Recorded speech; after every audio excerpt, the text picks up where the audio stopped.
장의 말씀을 함께 나누면서 다윗보다 더 큰 영광을 포로에서 귀환하고 어려움에 빠져있던 이스라엘 사람들에게, 유대인들에게 허락해 주겠다는 그 하나님의 말씀, 어떻게 보면은 이것은 우리와도 연관되는 말씀인데 이 은혜와 영광을 함께 나누기를 원합니다.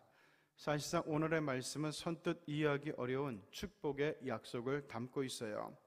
이제 포로에서 귀환해서 예루살렘에 들어옵니다. 그래서 예루살렘의 성전을 재건하고 예루살렘의 성벽을 수축해야 되는 그런 일과 사명에 이 돌아온 유대인들이 열심히 매달리고 있는데, 현실적으로는 엄청나게 힘든 가운데 놓여 있었습니다. 자, 곤경에 빠진 유대인들에게 스가랴 선지자가 뭘 예언하는가 하면은 너희들이 그 옛날 다윗 시대보다 더 큰 영광을 누리게 될 거라는 그런 예언의 말씀을 준 거예요. 그런데 언뜻 보기에 이것은 사실상 불가능해 보이는 말씀이었습니다. 오늘 7절의 말씀, 8절의 말씀을 보면은 여호와가 먼저 유다 장막을 구원하리니 이는 다윗의 집의 영광과 예루살렘 주민의 영광이 유다보다 더하지 못하게 하려 함이니라. 자, 지금 유다 장막을 다시금 새롭게 재건하고 수축하는 지금 돌아온 유대인들이 그 옛날 다윗 시대보다 더 큰 영광을 누리게 될 거라는 얘기예요. 8절, 그날에 여호와가 예루살렘 주민을 보호하리니 그 중에 약한 자가 그날에는 다윗 같겠고 다윗의 족속은 하나님 같고 무리 앞에 있는 여호와의 사자 같게 될 것이라 라고 말씀합니다. 자, 이 말씀은 훗날의 유다, 지금의 돌아온 유다 족속들, 어떻게 보면은 좀 더 확대 해석해서 영적인 유다의 무리를 다윗의 집보다 더 크고 영어롭게 해주신다는 그런 의미를 담고 있어요. 결과적으로 볼 때 이는 예수 그리스도로 말미암는 은혜를 뜻하는 거라, 이렇게도 해석이 충분히 가능한 것 같습니다. 실제로 예수님께서 같은 내용의 말씀을 주셨던 적이 있어요. 요한복음 14장 12절을 보면은 내가 진실로 진실로 너희에게 말한다, 나를 믿는 자는 나의 하는 일을 저도 할 것이고 또한 이보다 더 큰 것도 하리니 라고 말씀한 적이 있어요. 우리가 주님이 하신 것보다 더 큰 일을 하는 것은 감히 상상이 되지 않는 일이죠. 그러나 성경은 분명히 약속을 합니다. 우리의 영광이 다윗의 집의 영광보다 크게 될 것이고 우리가 예수님이 하신 것보다 더 큰 일을 할 수도 있을 거라는 그런 말씀이었어요. 자, 바울은 여기에 대해서 분명한 이해와 깨달음을 갖고 있던 사람입니다. 이것이 빌립보서 2장 13절에 나와요. 너희 안에서 행하시는 이는 하나님이시다. 그분은 자기의 기쁘신 뜻을 위하여 너희로 소원을 두고 행하게 하시는 분이다 라고 얘기합니다. 자, 언뜻 보면 뭔가를 행하는 것은 나 자신이에요. 그런데 결과적으로 나로 하여금 그 일과 사명을 감당케 하시는 분이 누구냐? 성령 하나님이라는 얘기예요. 따라서 우리가 행하는 모든 일에 있어서 영광을 받으실 분이 누구냐? 우리가 하나님이 떠밀어서 일을 하는 내가 아니라 나로 하여금 그 일을 할 수 있는 지혜와 힘과 능력을 주시는 하나님께서 영광을 받으셔야 된다는 그런 얘기예요. 그러므로 다윗의 집보다 더 큰 영광을 얻는 것이나 예수님이 하신 일보다 더 큰 일을 한다는 것은 우리 하나님의 전적인 도우심이기 때문에, 단순히 겉으로 보이는 것 때문에 우리가 혹시라도 교만해진다 하면은 이것은 굉장히 어리석은 일이 된다는 그런 의미죠. 자, 그러면 오늘 본문에서 말하는 다윗의 집, 우리가 다윗의 집의 영광보다 더 큰 영광을 얻게 될 거라 그러는데, 그럼 다윗의 집은 무엇을 뜻하는가를 먼저 봐야 되죠. 먼저 우리 다윗의 집은 이새의 집이었어요. 이새의 집은 좀 더 정확하게 이야기하면 보아스의 집이었죠. 역대상 2장 12절을 보면은 보아스는 오벳을 낳았고 오벳은 이새를 낳았고 이런 말씀이 있어요. 자, 이새가 누군가 하면은 다윗의 아버지였단 말이죠. 그러므로 보아스가 없는 다윗의 집은 생각할 수가 없을 겁니다. 보아스의 아내는 우리가 잘 아는 저기 이방 모압 사람이죠. 거기에 여인이에요. 이 이방 여인 룻에 의해서 보아스의 대가 이루어지는 것을 우리는 구약의 룻기를 통해서 잘 알고 있습니다. 자, 그러면은 여기서 말하는 다윗의 집이란 뭐냐? 하마터면 이방 여인 룻이 아니었으면은 대가 끊어질 뻔한 집이었다는 거예요. 보아스는 아브라함 가문의 기업을 무는 사람이죠. 기업을 무른다는 얘기는 기업이 끊어지지 않도록 했다는 의미예요. 기업을 이어가도록 했다는 의미예요. 때문에 다윗의 집의 특징은 기업이 끊어지지 않고 축복이 대대손손 이어지고 계속되는 집이라는 의미를 담고 있어요.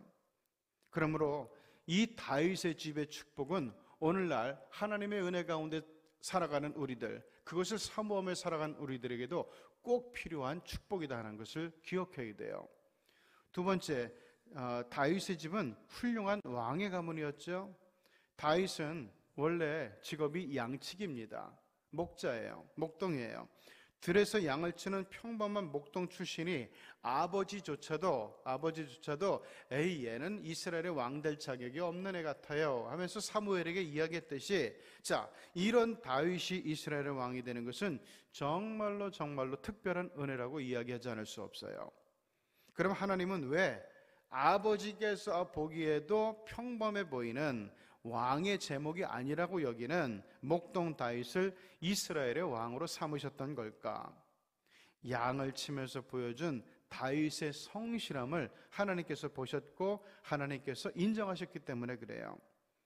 하나님의 은혜를 잊지 않은 다윗은 목동 시절의 초심을 지켜서 정말 성실한 왕이 되었고, 후손들이 두고두고 그의 시대를 그리워하는 정말 위대한 왕이 되었습니다. 그러므로 다윗의 집이란 결국 훌륭한 왕의 가문을 뜻하는 거예요. 뿐만 아니라 다윗의 집은 축복받은 집이고 승리의 상징이 되는 집이었습니다. 사무엘상 18장 7절을 보면 여인들이 뛰놀며 노래하여 이르되 사울이 죽인 자는 천천히요 다윗은 만만히로다, 이렇게 노래하는 장면이 나오잖아요. 자, 다윗은 이스라엘 역사상 가장 영토를 넓힌 왕이었어요. 이는 다윗이 계속해서 승리를 거두는 왕이었기 때문이죠. 사실상 다윗은 한 가지만 빼놓고는 모든 걸 다 이룬 왕이에요. 그 한 가지가 뭐냐? 성전 건축이죠. 다윗은 누구보다도 성전 건축을 소원했지만 우리 하나님이 허락하지 않았어요. 네 손에 피가 많아, 이 이유였는데, 그런데 좀 더 우리 하나님께서 그 다음에 역사하시는 것들을 보면은 그것은 핑계였고, 하나님께서 다윗을 진짜 사랑했어요.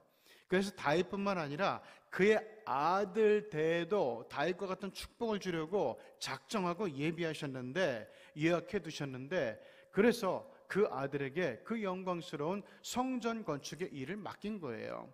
다윗이 자격이 없어서가 아니라 다윗만큼의 축복을 이어주고 싶었기 때문에 하나님께서는 아들 대에, 솔로몬 대에 그 일과 역사를 하도록 허락해 주신 거죠. 실제로 보면은 예루살렘 성전 건축의 준비는 다윗이 다 했던 것을 알 수가 있어요. 이처럼 다윗의 집은 하나님의 축복을 받은 사람의 집이요, 성공한 사람의 집이요, 승리한 사람의 집입니다. 믿음으로 살아가는 여러분에게도 이 다윗의 집의 영광과 축복과 승리가 있기를 주님의 이름으로 축복합니다. 세 번째는 사람들이 가장 부러워하는 이상적인 집이 다윗의 집이었어요. 세상 사람들이 꾸는 꿈은 이루어지는 것도 있지만 그냥 꿈만 꾸고 날아가 버리는 경우가 허다하죠. 그것은 꿈의 주체가 사람의 생각, 사람의 소원이기 때문에 그래요. 히브리서 11장 1절은 이렇게 말씀합니다. 자, 사람의 생각이 아니라 그 꿈을 실체화시키고 현실화시키는 게 뭐냐? 믿음이래요. 그래서 믿음은 바라는 것들의 실상이다, 바라는 것들의 사실상의 실체다, 이것을 얘기하고 있어요. 믿음은 하나님의 말씀을 믿는 거죠. 우리 주님의 말씀을 액면 그대로 믿는 게 믿음이에요. 그럴 때 우리는 인간의 가능성이 아니라 하나님의 가능성에 머무는 인간이 됩니다. 믿음의 세계는 무한하신 우리 하나님의 가능성의 세계이기 때문에 그래요. 본문이 말하는 다윗의 집은 가장 영광스러운 집으로 우리가 막연히 꿈꾸는 그런 집이 아니라 꿈의 이상이 실현되는 집이에요.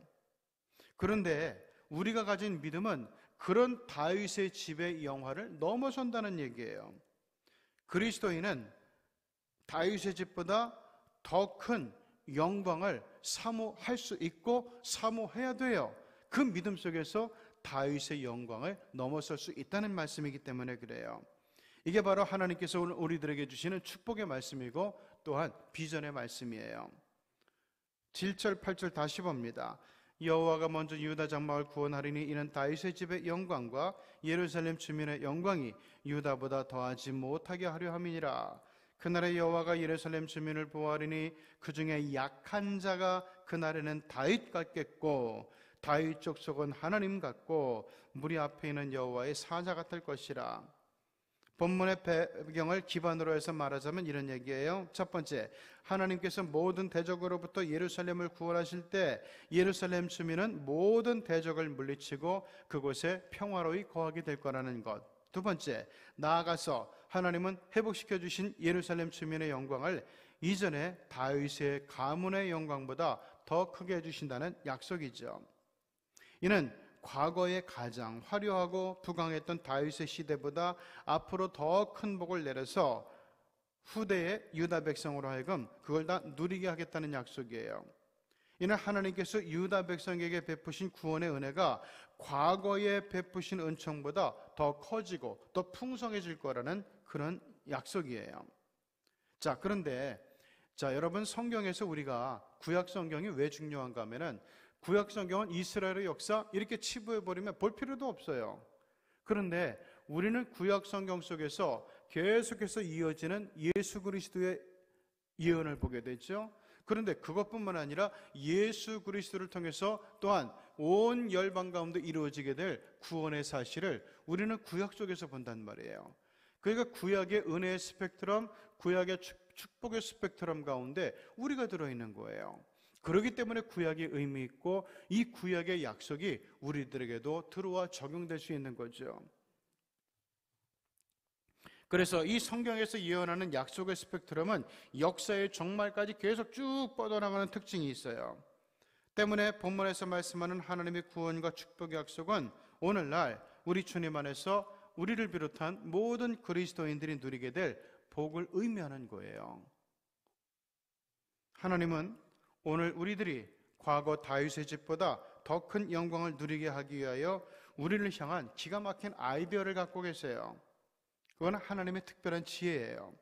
그것은 하나님을 믿는 성도들에게 뭔가 하면은 간구하는 심령을 주는 거예요. 이건 너무너무 중요한 말씀인데 10절, 내가 다윗의 집과 예루살렘 주민에게 은총과 간구하는 심령을 부어주리니 그들이 그 찌른 바 그를 바라보고 그를 위하여 애통하기를 독자를 위하여 애통하듯 하며 그를 위하여 통곡하기를 장자를 위하여 통곡하듯 하리로다.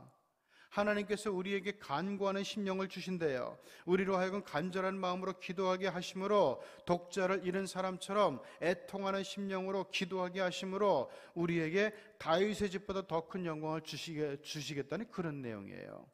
그 방법도 알려줘요. 그 길도 다 알려줘요. 이렇게만 하면은 너희들이 다윗보다 더 큰 영화를 누릴 수 있다는 거예요. 여기서 우리는 충만하게 채워주시는 하나님의 심정을 엿보게 되죠. 누가복음 3장 6장 38절에도 똑같은 내용이 나와요. 주라, 그러면 너희에게 줄 것이니 곧 후이되어 누르고 흔들어 넘치도록 하여 너희에게 안겨줄 것이다. 디모데전서 1장 14절, 우리 주님의 은혜가 그리스도 예수 안에 있는 믿음과 사랑과 함께 넘치도록 풍성하도다 라고 바울은 이야기하고 있어요. 하나님은 우리의 영광이 다윗의 집의 영광보다 더 크도록 하기 위해서 우리에게 간구하는 심령을 주셔서 우리가 그것을 얻게 해주실 거라는 말씀이죠. 그러므로 여러분, 기도가 중요한 거예요. 우리는 꿈만 꿔요. 내가 다윗보다 더 복이 있으면 좋겠다. 내 다윗보다 더 높아졌으면 좋겠다. 다윗보다 하나님의 은총을 더 많이 받았으면 좋겠다. 그런데 꿈과 비전과 기대만으로 되는 것은 아니에요.